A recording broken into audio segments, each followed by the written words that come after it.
It's time to kick ass and chew bubble gum, and I'm all out of gum.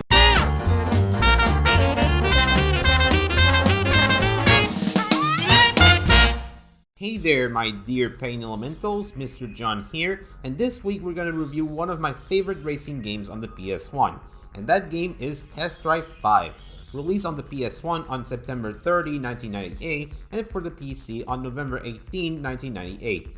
The game was published by Accolade, you know, the same people who also published PUBG 3D, yep, that game. And this game was developed by Pitbull Studios. I remember this game being one of the first racing games that I've played, and I have very fond memories of it, especially using the iconic Dodge Viper that was included in the game. But I'm getting ahead of myself, so let's see if this game still holds up or is a dumpster fire. So let's find out. The first thing you notice with this game is the intro, which looks pretty damn good, and the music background is genius from Pitch Shifter, who oddly enough, that music was also in the movie Mortal Kombat Annihilation, which was one of the worst movies ever made.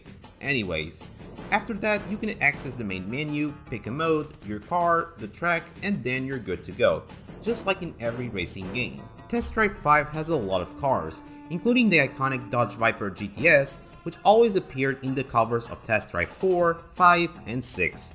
Hot damn, it seems that Pitbull really loved the Dodge Viper, and I don't blame them for that matter. After all, the Dodge Viper GTS is one of the most iconic cars in the 90s, and I'm glad that they used the Viper as their poster child in their cover of their games. However, there is more variation to the roster than just Vipers.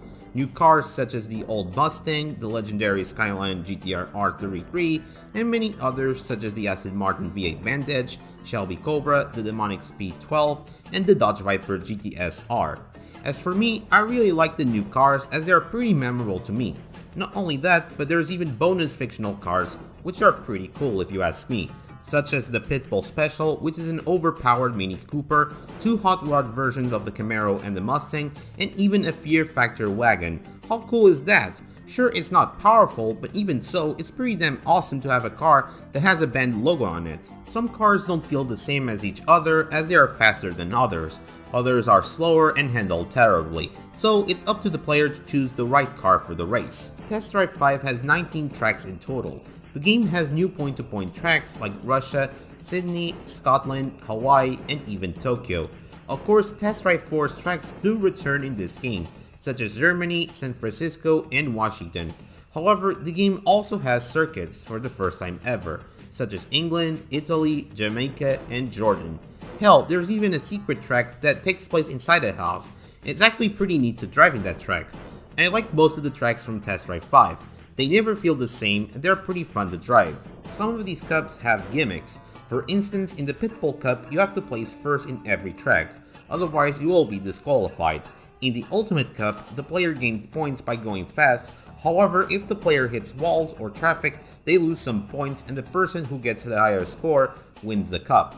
And the Masters Cup, you can only use 10 random cars at your disposal, and if you use a vehicle in that roster, you cannot use it again for the duration of the cup. So how's the gameplay? Well, the controls are pretty solid and responsive. While some cars handle horribly, the rest of the cars handle pretty good. The power slides can be hard to control, but when you get used to it, it's not that hard. The main issue that Test Drive 4 had was the car handling. It was pretty stiff no matter what car you choose, which totally destroyed the game, among other things.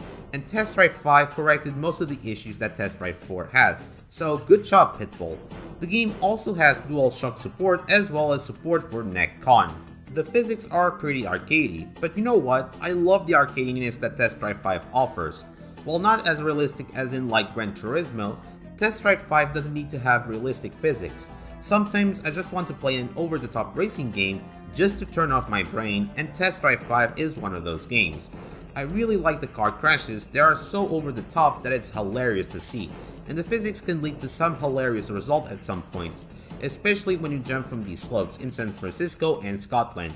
These set pieces are hilarious and fun, and to give you an idea of how hilarious the crashes are in this game, here are some moments. Enjoy!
I mean, sure, the crashes in this game are not realistic, but come on, it was the 90s, so deal with it. The difficulty in this game is not that hard. Sure, the AI can be an asshole as well as the traffic, but they are much more forgiving than in Test Drive 4.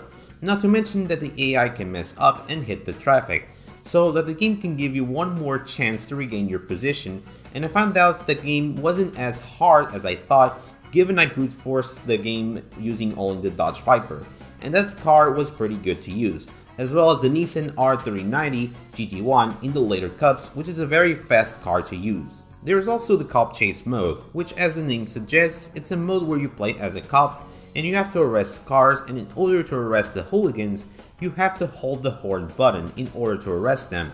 Not to mention that these cars have health bars, so you have to hit them a few times. The mode is fine, nothing special, but not by any means awful, although you do have a limited amount of police cars to choose from.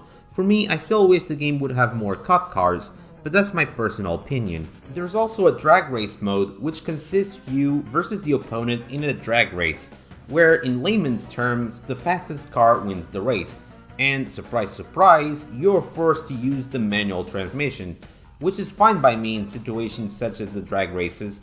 Other than that, there isn't much else to talk about it, so moving on. As you complete the championships, you'll unlock more vehicles as well as new tracks, and in the single racer mode, if you win a race in some tracks, you'll have the ability to race them in reverse, which is pretty awesome as it adds more longevity to the game. On the options menu, you can change the difficulty, turning collisions, traffic, or the cops on and off, and also the way your car handle. You see, Test Drive 5 has two driving modes, arcade and simulation. Just like with Need for Speed 3 Hot Pursuit, these two driving modes are totally different experiences. The arcade mode is more for casuals, whereas the simulation is aimed for those who want more of a realistic experience, as it makes the physics more realistic. For me, I prefer the arcade mode as not only makes the races more chaotic and the physics more hilarious, but I personally think that this mode was designed for this game. Now, don't get me wrong, simulation mode is pretty good in its own right, it's just that the arcade mode makes the game more palatable, if you know what I mean. Also, when you play single race mode, you can adjust your car's acceleration, top speed, handling, which somehow it's missing in the PC version of the game. Anyways, the way it works is that when you increase the acceleration of the car, the top speed and the handling will be decreased and vice versa. This car setting is pretty useful. However, this is only available on the single race mode and not in the tournament mode, which kinda sucks if you ask me. So with all that said, does the game have some flaws? Yeah, I mean, what game doesn't have flaws? No game is flawless except this one. This one is flawless. My personal issue with Test Drive 5 is the police. You see, if you run towards the police car, it will not stop chasing you, which okay, that makes sense. However, they could be just as fast, if not faster than you when it comes to chasing you, and if they overtake you, your car stops abruptly, and that it can sometimes make your chances to win zero, since it's pretty hard to recover after that. Now, luckily if you have a faster car like the Speed 12 or the Dodge Viper GTS R, then the police will be no match for these cars. So at least there's that, I guess. Graphics wise, Test Drive 5 looks alright for a 90s racing game. The environment of every track in the game looks pretty decent. However, the car models, when you put it politely, they look hilariously goofy, but when you put it accurately, they look hideous as fuck. I mean, take a look at that Nissan Skyline R33. It looks so damn goofy and unfortunately hideous. And mind you, this game was released in 1998, the same year that Need for Speed 3 and Ridge Racer Type 4 was released. Better yet, the original Gran Turismo was released in 1998 as well, and the Skyline model in that game looks definitely better than in Test Drive 5. If I show these models side to side, which one would you prefer? Because people with common sense would prefer the Gran Turismo one. However, in all fairness, the game was made with 1% of the budget that GT1 had, so that's to be expected. Not to mention that Pitbull want to improve the gameplay of Test Drive 5, so you know the old saying, graphics are not the only thing that makes a game worthy and good, or else The Last of Us Part 2 would be the best game ever. Nope, that's not how it works. In my reviews, I always prioritize gameplay over graphics, and Test Drive 5's biggest and strongest point is the gameplay, whereas its graphics are its weakest points. However, credit where credit is due, at least these car models have some meme potential. So at least there's some positive about these models, I guess. Some cars like the Viper GTS or the Camaro ZL1 look decent, however some cars like the TVR Sibera or the Shelby Series 1 look pretty terrible in the game. Now, when it comes to graphical performance, Test Drive 5 on the PS1 runs at 30 frames per second with some slowdowns here and there. However, thanks to emulation, you can overclock the CPU and it'll make the game run at a consistent 30 frames per second. Not to mention that you can bump up the internal resolution and it'll make the game's visuals look sharper than ever. With these enhancements, the PS1 version looks pretty identical to the PC version, apart from the frame rate since the PC version runs at 60 frames per second, meaning higher frame rates means a better experience. However, the PS1 does have things that the PC doesn't have. For instance, the PS1 version does have widescreen support thanks to emulation, whereas the PC version doesn't have widescreen support, and as a result, the cars look pretty thick when displayed on a 16:9 monitor. There's also night racing on the PS1 with projected headlights, which the PC version for some weird reason doesn't have that. So the question is, which version is better? Well, it's tough to say. The PC version does have better frame rates than the PS1 version, but it's also missing some graphical features that the PS1 version does have. For instance, widescreen support and some lighting effects. However, the PS1 version isn't too shabby either, so it's kinda hard to say.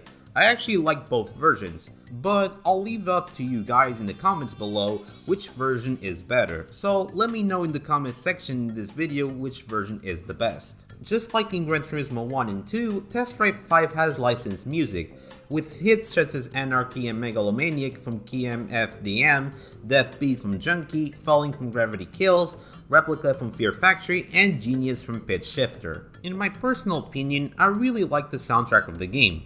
However, in my opinion, it's not as iconic as the soundtrack of Test Drive 6, however, it's still pretty good and I still listen to these songs to this day. I just think that Test Drive 6 had better licensed music. The engine sounds are okay, but nothing spectacular. Now, some cars do sound different, but they almost sound exactly the same.